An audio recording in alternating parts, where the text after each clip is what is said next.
सो हमने प्रैक्टिस के लिए एक क्वेश्चन और लिया है, इसकी वजह से जो कंसेप्ट है वो और क्लिस्टर क्लियर हो जाएंगे।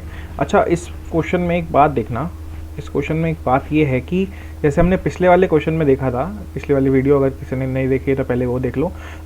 उसमें क्या था, उसमें आपको ईएमआई निकालनी थी, आपको उसमें प्रेजेंट वैल्यू गिवन थी, आपको ईएमआई निकालनी थी।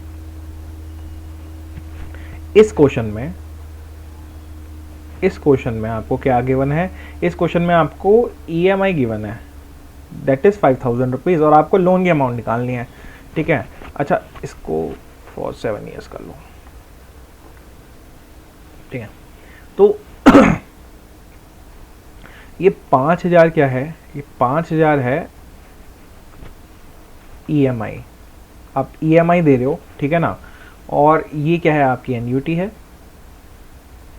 ठीक है ना। आप एवरी ईयर पे कर रहे हो, डेट मीन्स ऑर्डिनरी, क्योंकि आफ्टर सर्टेन पीरियड हम पे करते हैं लोन की अमाउंट। ये हो गया आपका रेट ऑफ इंटरेस्ट, और ये हो गया आपका नंबर ऑफ ईयर्स। ठीक है, आपको लोन अमाउंट निकालनी है, ठीक है ना। अब बात यहाँ पे देखो कि अब यहाँ पे आएगा कि हाँ ये आपको प्रेजेंट वैल्यू पूछ रहा है या फ्यूचर वैल्यू पूछ रहा है, ठीक है ना। अब ध्यान देखो, लोन अमाउंट आपने क्या हुआ, ये क्या कह रहा है कि आपने एक ईयर 0 पे कोई लोन लिया होगा और उसकी लोन की आप 5000 रुपये किस्तें दे रहे हो, और ये आपने 7 साल के लिए दी, ठीक है, और उस पर रेट 14% है, ठीक है ना। तो ये जो है ईएमआई दे रहे हो, इसकी लोन अमाउंट क्या होगी ईयर 0 पे, ये पूछ रहा है, ठीक है ना। डेट मीन्स ईयर 0 पे जो भी अमाउंट पूछा जाएगा वो होगी आपकी प्रेजेंट वैल्यू। ये याद रखना, ये मैं आपको ट्रिक बता देता हूँ। ट्रिक ये है कि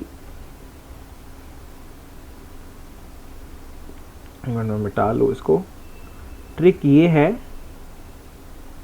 कि जब भी आपको लोन अमाउंट पूछेगा, डेट मीन्स वो प्रेजेंट वैल्यू पूछ रहा है। रीजन बीइंग, अगर ये लोन अमाउंट ऐसा बोले कि compute the loan amount in the future, तो फिर तो आपको समझ आ गया फ्यूचर में ही है, बट यहाँ पे कुछ लिखा नहीं है, तो मतलब आपको लोन अमाउंट पूछ रहा है ईयर 0 वाली, तो ईयर 0 वाली ये लोन अमाउंट है, ठीक है। तो कैसे निकलेगी देखो,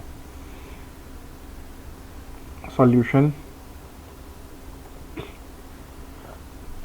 आपको ये पता लगे प्रेजेंट वैल्यू है, ठीक है। आपको ये भी पता लगे कि ऑर्डिनरी है, तो आपका फॉर्मूला पता है एन्युटी अपॉन आर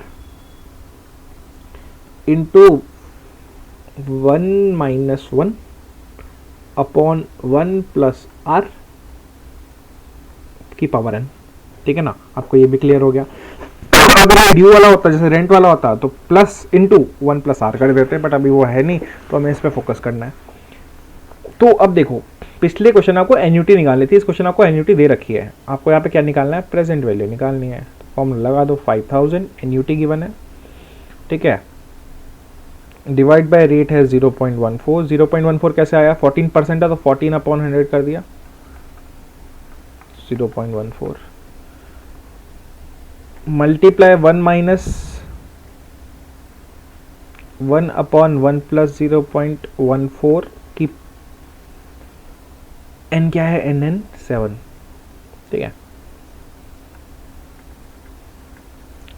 अच्छा, इसको सॉल्व करना है तो 5000 डिवाइड बाय 0.14 करो, तो 5000 डिवाइड बाय 0.14, ये आएगा आपका 35,714 मल्टीप्लाई बाय 1 - 1/1.14 की पावर 7।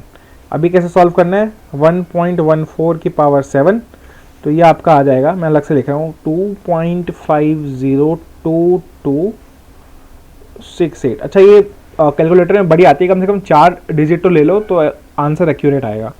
तो इसको पहले सॉल्व कर लेता हूँ मैं, तो 1 डिवाइड बाय 2.502268, मेरे पास कुछ वैल्यू आ गई, तो क्या है, present value is equal to 35,714 multiply by, एक मिनट में जरा इसको थोड़ा ऊपर कर लूँ, मल्टीप्लाई बाय 1 - 0.39963, कैसे आया, डिवाइड बाय 1, तो ये आ जाएगा आपका ये 7 है।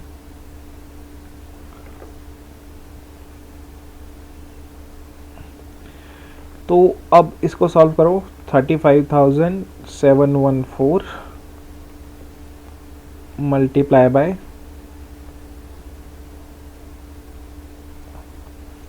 इसको माइनस करोगे तो 0.60036, ठीक है। तो मल्टीप्लाई करो 35,714, 35,714 मल्टीप्लाई बाय 0.60036, तो ये आपकी आ गई 21,441। तो ये क्या है आपकी लोन अमाउंट, ठीक है। तो हमने ये सीखा कि अगर हमें एन्युटी गिवन हो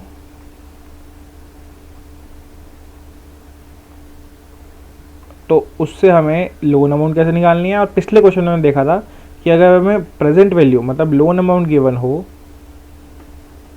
तो हम उससे एन्युटी कैसे निकालेंगे। फॉर्मूला वही है, बस हमें ये आइडेंटिफाई करना है कि जो एन्युटी है ये ऑर्डिनरी है या ड्यू है, उसके हिसाब से हमें क्या करना है, फॉर्मूला चूज करना है, ठीक है। तो इस वीडियो के लिए इतना ही। इस वीडियो में मैंने सारे कंसेप्ट पढ़ लिए हैं उसके, किसके, टाइम वैल्यू ऑफ मनी के। नेक्स्ट वीडियो से हम शुरू करेंगे कॉस्ट ऑफ कैपिटल।